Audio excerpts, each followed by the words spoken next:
afternoon. Thank you for waiting. As you know, we had a discussion in closed consultations around the issues surrounding the 17-18 committee.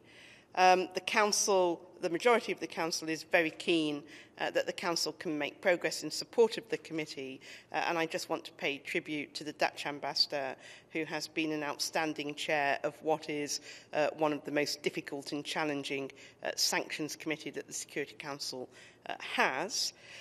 We weren't able to resolve the immediate issue. The immediate issue is that the Russians object to some of the elements of the panel of experts report. Now, I need to stress that this panel of experts report is independent. So it's an interesting question as to whether you should be objecting to an independent report. But as I say, the Council hopes we can resolve this. We invited the Russian ambassador to set out what exactly it is that they object to in the panel of experts report, and they were unable to do that. We have therefore agreed that there will be some informal consultations tonight and tomorrow morning, which we, the Presidency, are happy to facilitate, if that would be helpful, in the hope of trying to elicit what it is that the Russians object to. We obviously want an assurance that these objections are substantive and real and that they're not vexatious. But the overriding point is that we must have that report published. It must go to the UN membership. The Council has been very strong on enforcing DPRK sanctions, and getting this report out and implemented is the next stage in enforcing the sanctions. So, as I say, there is a question mark over Russian motives, but we will see if we can remove that question mark tomorrow through informal consultations and, as necessary, another meeting of the committee. And as Presidency, we will obviously be trying to get that report finalised and given to the UN membership, which is what the Security Council resolutions mandate. Thank you. The Russian ambassador complained about the leaks to the press, and he asked for an investigation. Is that even possible? How would you do that? Is this something doable, or what's your take on that? Well, leaking of confidential documents wherever it occurs is, of course, to be criticised and deplored.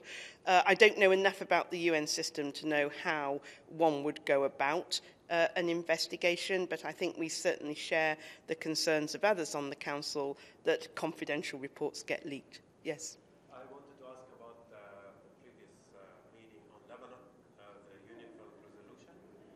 What's your position on the Unified Maritime Force and about the Lebanese Army's responsibilities on taking control of the maritime in Lebanon? Well, speaking still as the Presidency of the Council wants peacekeeping missions to be as efficient and effective as possible. In the case of Lebanon, we want to see over the next few years the Lebanese armed forces build up their capacity and take on more tasks from the international forces in the defence of Lebanon.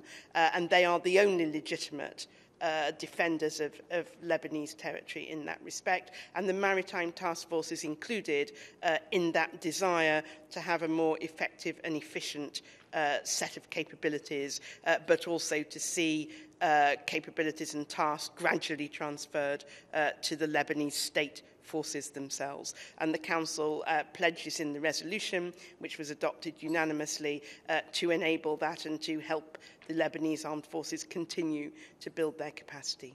Thank you. One more. It's not damaging to the sanctions regime at the moment, but we obviously want to find a way to get the report published and given to the UN membership as the Security Council resolutions mandate. And this is why there is a question mark over Russian motives, which we will be trying, as I say, to remove.